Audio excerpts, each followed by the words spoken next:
Cherchez la compétence et non l'argent. L'argent suit la compétence. Les vendeurs en difficulté aiment penser en termes de oui ou non, noir et blanc, très binaire. Oui ou non n'est pas si utile. En fait, dans certains cas, très destructif. Mais nous les êtres humains, nous aimons regarder noir et blanc. Soit je suis arrivé, soit je ne le suis pas. Mais nous n'aimons pas penser à nos progrès. Par exemple, soit j'ai 6 packs d'abdos ou je ne les ai pas. Ce n'est pas une bonne attitude. Ce n'est pas une bonne habitude à avoir en termes de pensée. Et plus un closer réussit, moins il se concentre sur l'argent. Il se concentre sur les prospects. Il se concentre sur la résolution des problèmes. L'argent est un sous-produit. Ceux qui ont faim, qui courent après l'argent, ils ne réalisent jamais leur plein potentiel et n'atteignent jamais ce niveau de revenu maximal. Parce que pour eux, je fais de l'argent, je n'ai pas fait de l'argent. Je fais tant d'argent ou je n'ai pas fait tant d'argent. Par contre, pour avoir la compétence, tu dois d'abord apprendre quelque chose. Au début, tu ne comprends rien du tout. Ensuite, tu commences à comprendre et ensuite, tu comprends parfaitement. Mais ça revient toujours à ne plus comprendre parce que dès que tu as compris ce qui se passe, tu arrêtes d'apprendre. Tu arrêtes de chercher la compétence. L'esprit du débutant, tu ne comprends rien. Ensuite, tu comprends et enfin, tu maîtrises.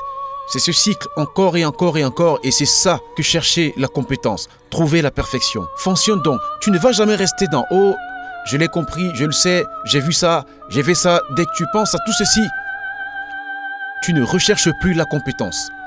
Les vendeurs en difficulté, ils ont le syndrome de l'objet brillant parce qu'ils croient qu'ils ont vu quelque chose, ils ont écouté quelque chose, qu'ils ont appris quelque chose. J'ai regardé une vidéo, j'ai fini, je vais passer à autre chose. Ils ne deviennent jamais bons à quoi que ce soit. Le syndrome de l'objet brillant est une habitude très destructrice. Quand les choses deviennent plus difficiles, ils ne veulent pas regarder en eux. « Oh, j'ai besoin de travailler sur moi. Non, c'est trop dur. Laisse-moi passer à la prochaine chose qui est plus facile. » Parce qu'ils ne croient pas qu'ils peuvent atteindre un niveau de maîtrise ou de compétence ou d'accomplissement. Ils essaient quelque chose de nouveau.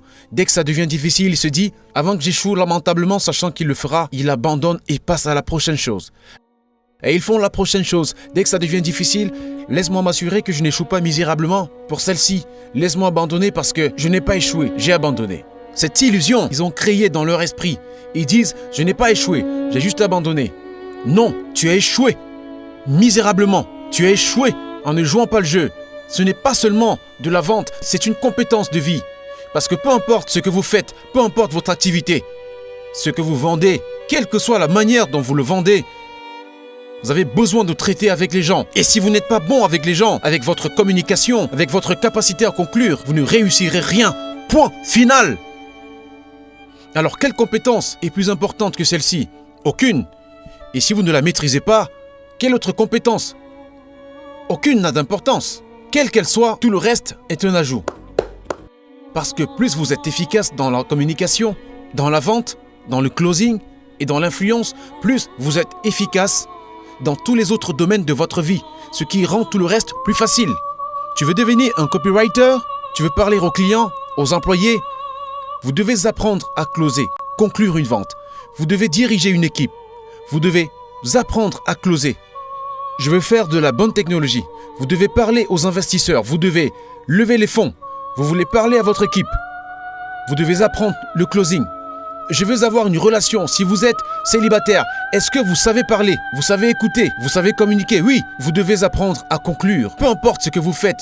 Vous avez vos enfants, vous voulez qu'ils grandissent et qu'ils deviennent de bons citoyens, qu'ils réussissent. Vous devez apprendre à conclure pour être de bons parents. Peu importe ce que vous faites, vous ne pouvez pas y échapper parce que c'est une question d'interaction humaine. C'est la compétence dont tu as besoin pour devenir très bon. Et c'est une compétence qui va te rapporter des dividendes pour le reste de ta vie. Si tes compétences de base en matière de conclusion de vente sont au nombre de 5, toutes ces compétences ne peuvent pas dépasser 5. Ça fixe la norme et la hauteur pour tout le reste de ce que tu fais. Vérité. Mais quand tu as cette compétence en bas, maintenant cette compétence amplifie tout le reste. C'est comme un amplificateur. Je pourrais avoir une compétence ici qui est peut-être un 5, mais j'ai un 10 en conclusion. Mais ça amplifie les autres compétences. Ça les amplifie ça. Ça les amplifie toutes. Et c'est comme un noyau. Ça amplifie tout le reste.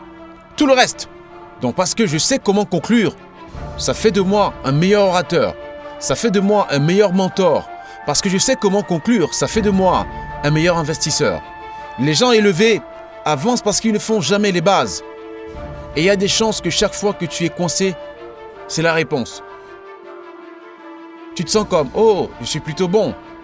Retourne aux bases. Parce que c'est quelque chose que tu fais. Quelque chose que tu ne fais pas. Quelque chose dans votre boîte à outils. Certains domaines dans lesquels vous êtes faible, c'est parce que peut-être vous n'avez pas eu de base assez forte dans ce domaine.